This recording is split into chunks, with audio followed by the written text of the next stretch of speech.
Pablo, Silvano y Timoteo, a la iglesia de los tesalonicenses, en Dios Padre y en el Señor Jesucristo. Gracia y paz sean a vosotros, de Dios nuestro Padre y del Señor Jesucristo.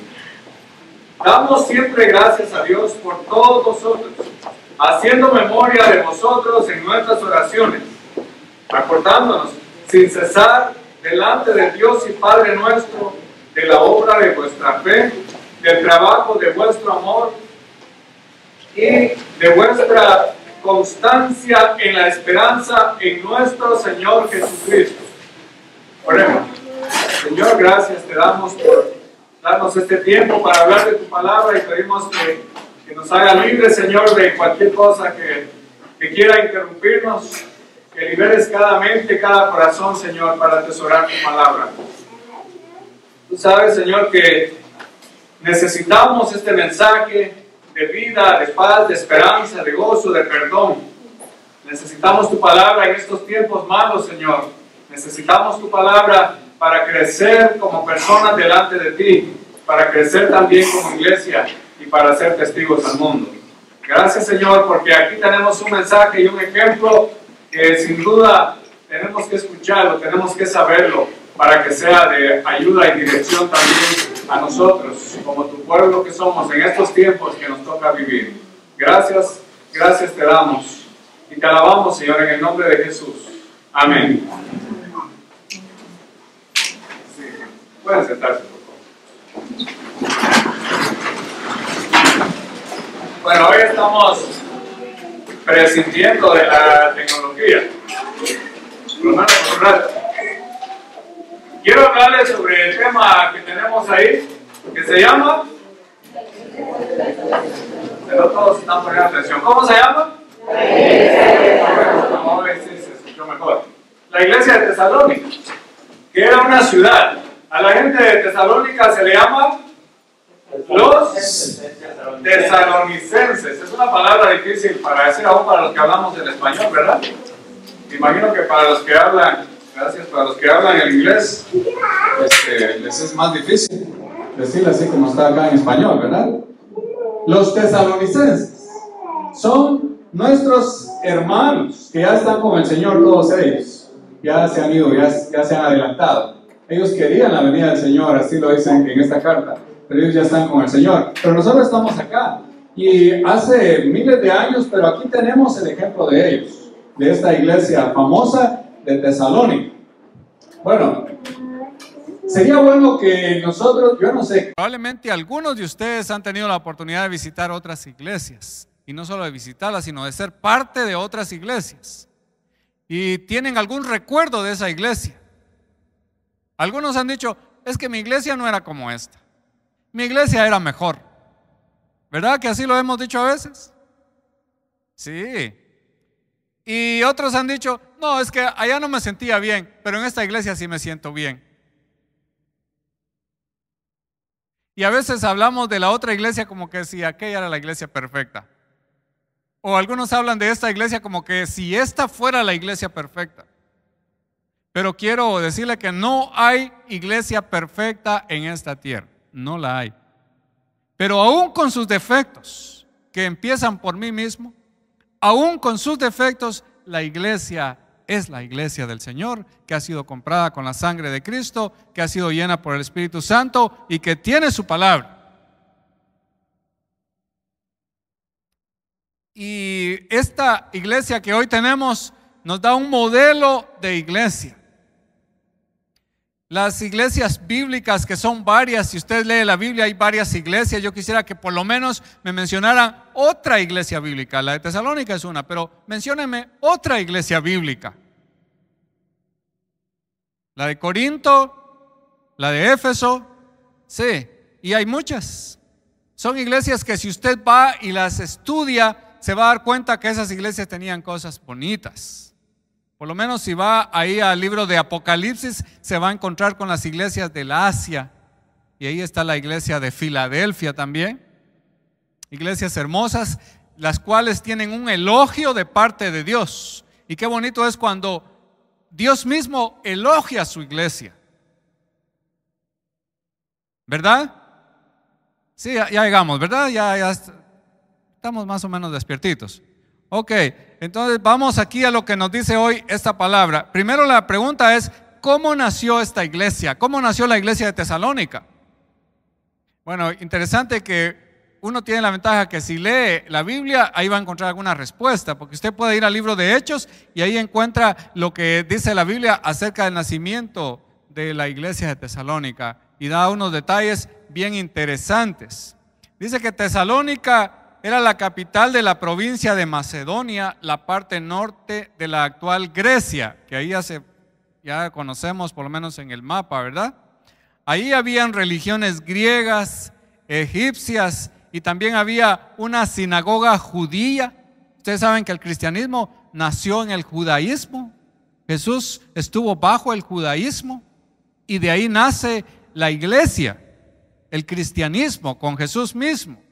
Y ahí en ese lugar se practicaba también el culto al emperador, porque los gobernantes allá que se creían con tanto poder, ellos hasta creían que merecían veneración y la gente los veneraba como tales. Y si alguien no lo hacía, lo obligaban.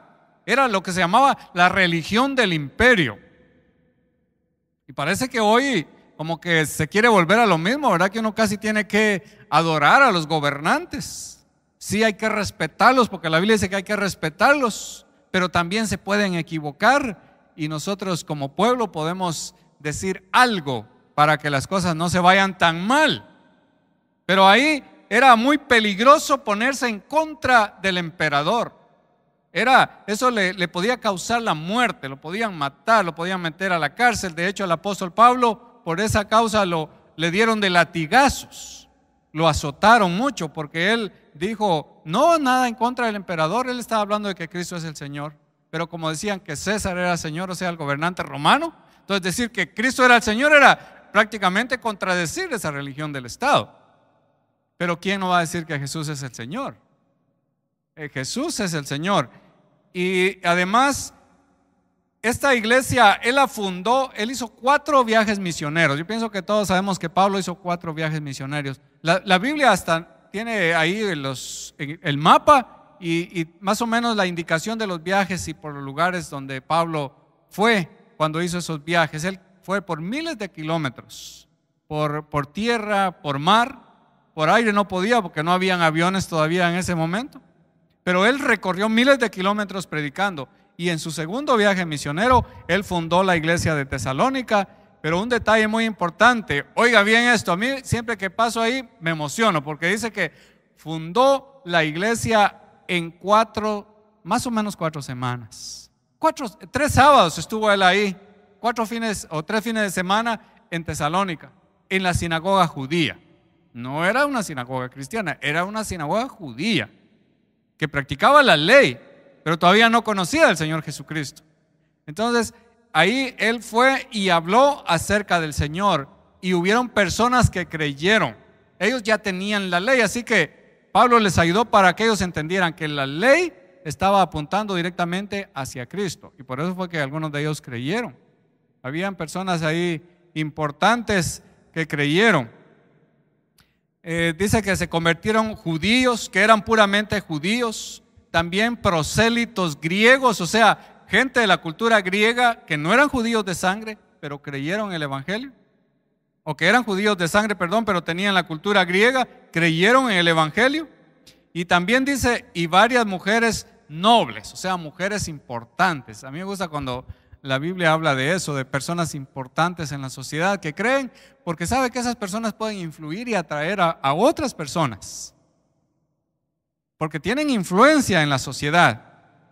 Ahora, a él lo acusaron de revolucionario, o sea, Pablo, y tuvo que salir, y él intentó regresar, pero también dice esto, pero el enemigo se lo impidió. Es interesante que la Biblia tiene 2 detalles que tienen que ver con impedir predicar el evangelio. Uno de ellos es que dice que ellos querían ir a predicar a un lugar y el Espíritu Santo se los impidió. Pero en este caso dice que el enemigo se lo impidió.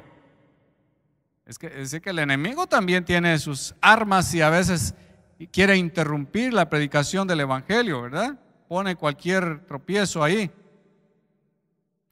Ahora también una iglesia nunca nace sin problemas. Eso quiero que quede bien claro. En esta amada iglesia, quiero que quede bien claro. Porque a veces nos asustamos con un problemita que aparece por ahí, ¿verdad? Que hay un pequeño cisma, que hay un pequeño comentario, que hay cualquier cosita que se da por ahí. Y uno dice, pero es que es gente de iglesia. Pero ¿quién dice que todo lo que brilla es oro? Y entonces, cuando aparecen esas cosas, solo recuérdese de esto: ninguna iglesia nace y ninguna iglesia crece sin problemas. Siempre los van a ver. Alguien los va a causar. Los problemas vienen, dijo Jesús, pero hay de aquel por quien vienen. O sea, un hay de lamento por aquel que puede provocar alguna división. Que el Señor nos libre de eso, ¿verdad? Que más bien seamos instrumentos de unidad para la iglesia. Pero así nació la iglesia de Tesalónica. Ahora, el equipo misionero. Aquí se habla de un equipo misionero. Si usted ve el primer verso, ¿quiénes eran el equipo misionero? Quiero que ustedes lo digan. Las primeras palabras ahí del texto. ¿Quiénes eran el equipo? Lo vamos a decir otra vez para que quede bien grabado. Ajá, ellos eran el equipo. Pero no eran solo ellos, habían más también. Pero aquí se menciona a ellos. Por alguna razón Pablo los pone ahí en su carta, porque como él no pudo regresar personalmente, dijo, les voy a hacer una carta. Pero en esa carta voy a poner en primer lugar nombres de personas. Qué manera de iniciar una carta, ¿verdad? Nombres de personas. Pero no es cualquier persona. Es la persona que ha influido. Es la persona que ha trabajado. Es la persona que se ha esforzado para que nazca esa iglesia. Con justo derecho, ¿verdad? Como dice, honor a quien honor merece. Y aquí se le da el honor a esas personas. Pablo, Silvano y Timoteo. ¡Qué personajes! Si pudiéramos estudiar a cada uno de ellos. Pablo es el gran misionero, el gran apóstol a los gentiles. Es decir, que el evangelio estaba ahí en Jerusalén, pero luego se va el evangelio a los gentiles. ¿Por medio de quién? Del apóstol Pablo. Una persona que se oponía al evangelio, que persiguió a los cristianos, pero Dios lo llama. Y entonces él se convierte en ese gran predicador, el misionero más grande que ha existido en la historia del cristianismo. Pero él no puede estar solo, por muy grande que sea la persona. Por muy estudiada, por muy preparada, por mucha plata que tenga, no puede ser sola en un ministerio, principalmente un ministerio del Señor. Necesita un equipo. Por eso es que siempre enfatizamos, se necesita aprender a trabajar en equipo y no como llaneros solitarios. Necesitamos gente que esté ahí apoyándonos. Entonces, Pablo es una persona que sabe trabajar en equipo. Eso es un reto para nosotros, un buen ejemplo. ¿Sabe? Si usted va a Romanos capítulo 16, ahí hay una lista de personas donde él está reconociendo su equipo, en el cual hay hombres y también hay mujeres. Y en otras partes de la Biblia también. Entonces, Pablo, si usted ve, él busca su equipo, él invita a personas que le pueden apoyar y los capacita, porque tampoco se trata de poner a cualquier persona en el equipo, ¿verdad? Tiene que ser un equipo de gente que tenga esa fe y ese amor y ese compromiso, esa vocación para servir a Dios. Entonces él los tiene, los busca, los capacita, los elogia, como a Timoteo. Timoteo fue el segundo, diríamos, después de Pablo. Timoteo fue su gran aliado, los demás también como Silas. Pero él es su gran aliado. Timoteo también es, incluso él dice, Onésimo, un esclavo que se había escapado ahí, también dice, este va a ser parte de mi equipo. El equipo puede formarse por personas que una vez ni se imagina. Uno dice, no, es que yo en mi equipo voy a tener a uno que sea graduado de la Universidad de Yale, o uno que sea graduado del seminario, no sé, de Princeton. No, puede ser gente de ahí. Pero también puede ser gente que uno no se imagina de dónde viene, cuál es su contexto, cuál es su trasfondo de vida. Esas personas pueden ser parte del equipo. Usted no me puede decir a mí, pastor, ¿por qué usted tiene ahí trabajando esa persona si usted no sabe la calidad de gente que ha sido? Es que la gracia de Dios puede transformar a cualquiera y capacitarlo también. Porque las letras son buenas, pero el poder de Dios, del Espíritu en la persona, eso es requisito indispensable que el Espíritu de Dios trabaje en usted, en mí. Pablo usa una palabra y él dice, este me es útil, este me es útil. Esa es la palabra importante. Los que son del equipo tienen que ser útiles. Si son inútiles, no sirven. Tienen que ser útiles. Es decir, serviciales, que puedan colaborar, que no sean rogados, ¿verdad? Que no sean personas que se molestan, de esas personas susceptibles que usted les dice una cosita, les hace una mirada y dan el grito al cielo, sino personas que resisten, que aguantan, que son humildes también. Ese era el equipo de él. Ahora, también él tiene un motivo para dar gracias. Pablo es el que habla mucho de dar gracias. Yo siempre me recuerdo cuando llego a estas palabras de acción de gracias, siempre me recuerdo de una persona que dijo, ¿y yo por qué tengo que decir gracias?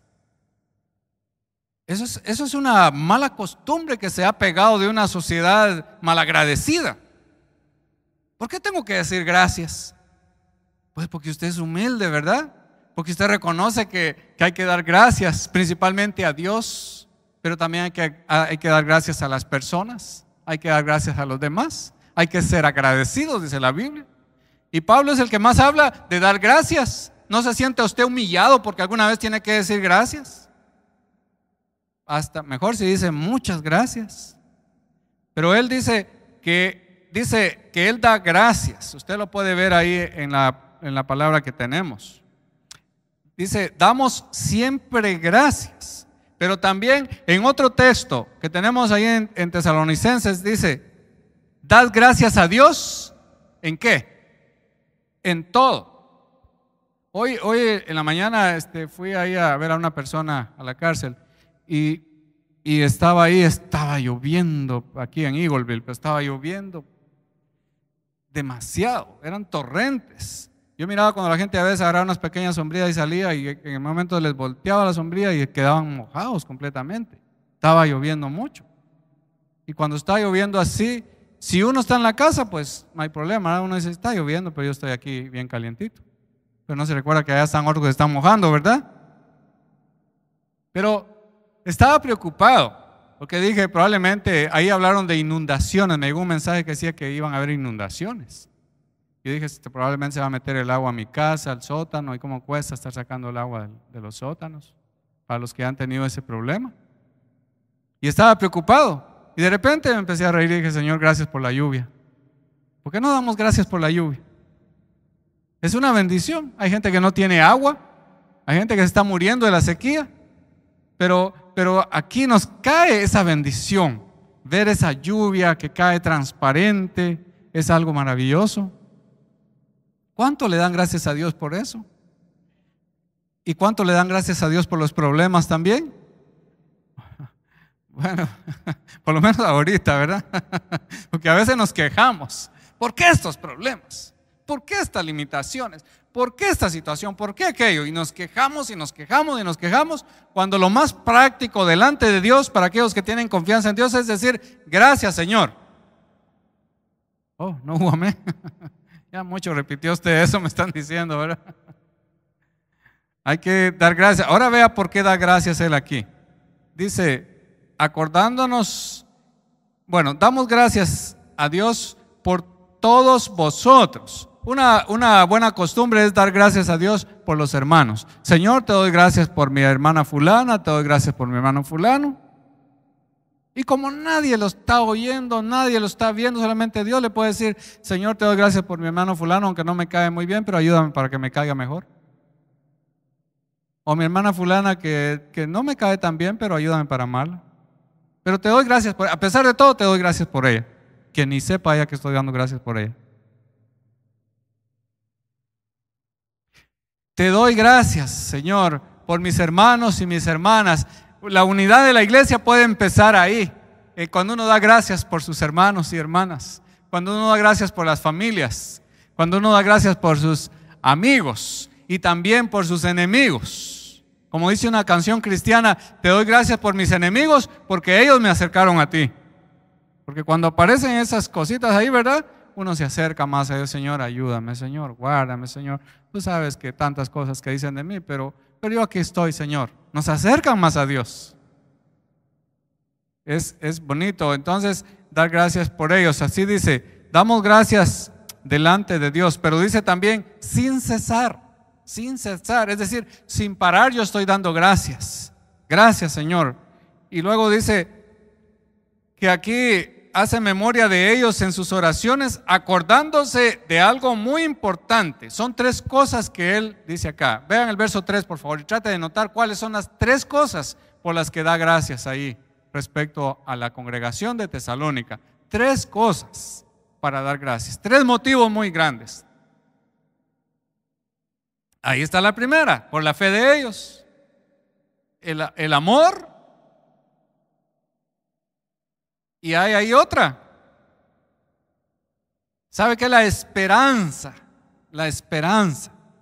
Y esas 3 cualidades, esas 3 cosas son las que él también menciona en 1 Corintios 13. Ahora permanecen la fe, la esperanza y el amor, estos 3, pero el mayor de ellos es, bien lo sabemos, ¿verdad? Bien lo sabemos. La fe, la esperanza y el amor. Fe, esperanza y amor. Si la iglesia tiene eso, está bien. Si usted tiene eso, está bien. Fe, esperanza y amor. Era lo que decía entonces él respecto a esta iglesia. Cuando Pablo escribió esta carta, que es una carta probablemente el primer escrito del Nuevo Testamento del año 50 después de Cristo, él todavía no tenía como bien organizados sus pensamientos. Usted puede ir a otras cartas de Pablo y encuentra que pone todos los temas bien organizados. Pero cuando uno lee Tesalonicenses, como que une todas las cosas, ¿sí? Es como una situación más práctica, porque la iglesia del Señor es práctica, es bien práctica. A veces uno dice, mire, yo no le puedo explicar estas cosas, pero lo que sí le puedo decir es que las siento. Lo que sí le puedo decir es que a mí me encanta esto, no se lo puedo explicar, y a veces la fe no se puede explicar. Usted hay cosas que siente que no las puede explicar, porque es algo de Dios para usted. Y es lo que él está hablando acá. Pero si tratamos de entender un poquito, damos siempre gracias. Dice, es una manera de salir del negativismo. Cuando uno da gracias sale del negativismo. Una persona negativa casi no da gracias. Está molesta por todo, está enojada por todo. Usted le dice, ¿cómo está? Mal. ¿Y por qué? Me ha ido mal. Todo mal y mal y mal. Pero cuando uno aprende a dar gracias, él se pone positivo, porque da gracias por todo y a todos. Y aquí entonces dice, haciendo memoria y acordándonos de esa obra de su fe. ¿Cuál es la obra de la fe? Usted sabe que hay 2 textos en la Biblia que hablan acerca de la fe. Una está en Efesios y la otra está en el libro de Santiago. Pablo dice, ustedes son salvos por fe. Para ser uno salvo necesita tener fe. Y usted dice, ¿y dónde consigo esa fe? En ningún lado. Esa se la da el Espíritu de Dios cuando Él quiere, como Él quiere, donde Él quiere, a la edad que Él quiera para usted, ahí le da la fe. Y cuando le da la fe, usted nace a la fe y nace para el Señor. Así trabaja el Señor. El Espíritu da la fe. Dice que el fruto del Espíritu es fe. Es fe. Si usted tiene fe, usted tiene un tesoro. La persona que no tiene fe está frita, como dicen por ahí. Se necesita la fe. Uno dice, ¿por qué no cree? Porque Dios no quiere que crea todavía. Él es soberano sobre la vida de cada persona. Si no, todos creerían a los 12 años si el Señor así lo quisiera. Pero algunos creen a los 80 años. Y a veces después de haber arruinado su vida, de haber hecho tantas cosas malas y perversas, ahí creen. ¿Por qué? Porque ahí los toca el Señor, porque esa es su soberana voluntad. Por eso Pablo dice, somos salvos por medio de la fe, no por inteligentes. De la inteligencia humana Dios se ríe y se burla, así dice la Biblia en el libro de los Salmos. Porque la verdadera sabiduría es la de Dios, porque esa es para vida eterna. Salvos por fe, salvos por gracia, salvos de regalado, para entenderlo mejor. Pero entonces dice Santiago, pero si tú dices que tienes fe, por creyente, porque te congregas en la iglesia y cantas bonito, estás equivocado si esa fe no produce hechos en tu vida. Pero algunos dicen, no, es que uno no se salva por las obras. Eso es cierto, no se salva uno por obras. Eso ya lo hemos dicho muchas veces. No se salva por obras. Pero sí, la persona que es salva tiene el amor de Dios en su corazón y por tanto tiene obras. Por sus hechos se conoce su fe, y es lo que Santiago dice: demuéstrame tu fe por tus hechos. Y ese es el trabajo de la fe. Pero en una ocasión dijeron, la gente que seguía a Jesús preguntó: Señor, ¿qué hacemos nosotros? Y el Señor les dijo: solamente tienen que creer en aquel que Él ha enviado, que es el Señor Jesús. Eso es lo que ustedes tienen que hacer. Ese va a ser como el trabajo de su fe, creer en el Señor. Pero también dice el trabajo de vuestro amor. El trabajo de vuestro amor. ¿Cuál es el trabajo del amor? Pues alguien decía, nosotros tenemos que estar acostumbrados a trabajar amando. Quiero instruirles como iglesia, quiero decirles, hermanos, hermanas, uno puede cantar bonito, puede predicar bonito, puede enseñar, puede ser un maestro excelente o maestra. Uno puede ser cualquier cosa que usted quiera, practicar cualquier arte, pero si no ama, de nada sirve. Es como un platillo que hace ruido nada más. Hay que trabajar amando. A veces la persona que menos hace, la que usted ve ahí tan tranquilita, que no está haciendo nada, es la persona que ama, que tiene una sonrisa, que saluda a los demás. Y los que estamos busy, como dicen acá, ¿verdad? Ni tiempo de saludar a las otras personas tenemos, y medio les saludamos a veces. Pero se necesita de esa gente que ama, que su trabajo es amar. Yo no estoy preocupado, yo no estoy peleando por cargos aquí en la iglesia, no estoy peleando ninguna de esas cosas. Lo que a mí me interesa es sentir que amo a Dios y sentir que amo a mi hermano y a mi hermana. ¿Dónde estarán esas personas? Están entre nosotros. ¿Será usted o será usted que trabaja amando? Alguien dijo, en la iglesia lo más importante es amar, obedecer y creer. Dice, mire, usted puede pasar aquí al frente. Uy, yo le tengo miedo a eso del escenario. Mire, usted no tiene a Dios, por eso tiene miedo. Usted no tiene el Espíritu de Dios, por eso tiene miedo. No, no es eso. Es que cada uno tiene algo que puede hacer, ¿verdad? Pero si desde ahí donde está usted siente a Dios y usted comparte el amor de Dios, usted está trabajando, amando. No se le olvide eso. Y todos, bueno, entonces hay unos que trabajan amando y otros que trabajan aquí al frente. No, todos tenemos que trabajar en lo mismo. Todos tenemos que aprender a amar y aceptar a los demás tal y como son, con sus virtudes y con sus defectos. Y por último dice, y la esperanza en la constancia del regreso de Cristo. O sea, constantemente esperando el regreso de Cristo. El apóstol Pablo dice en otra carta, dice, si nosotros esperamos en Cristo solamente para esta vida, somos los más dignos de conmiseración. ¿Sabe qué significa la palabra conmiseración?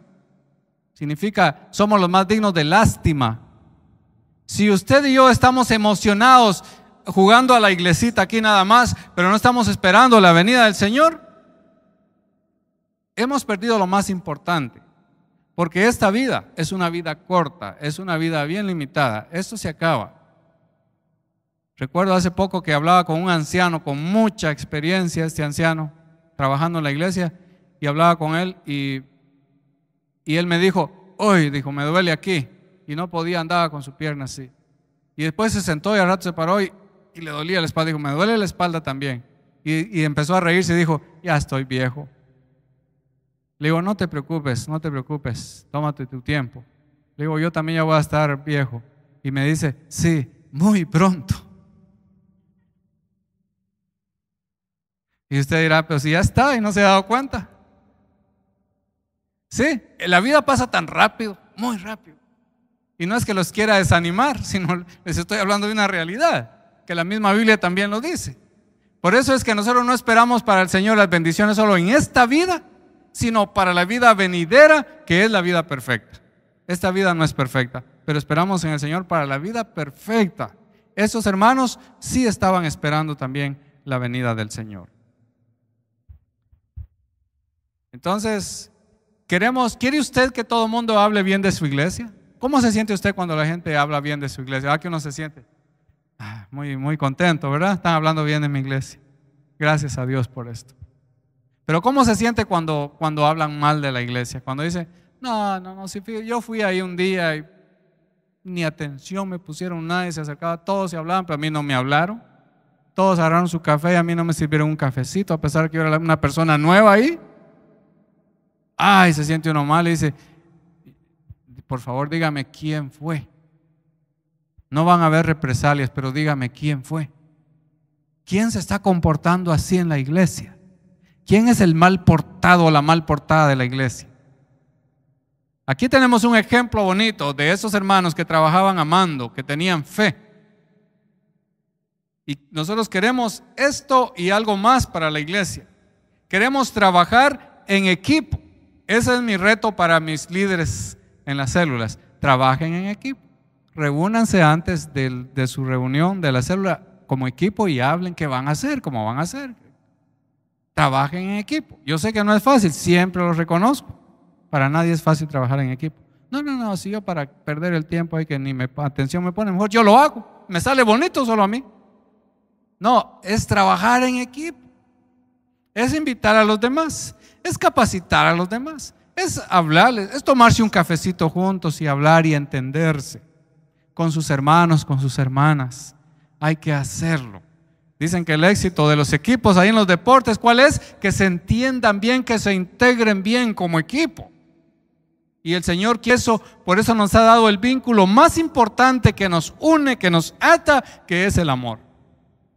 Su Espíritu Santo quiere la unidad de su iglesia para trabajar en equipo. Aquí no hay competencia de nadie ni de nada. Aquí no estamos compitiendo. Aquí estamos todos por una misma causa. Esto nos gusta. Así que si en aquel grupo de estudio bíblico las cosas están saliendo bien, para mí es una bendición. Si en el otro están saliendo bien, para mí es una bendición.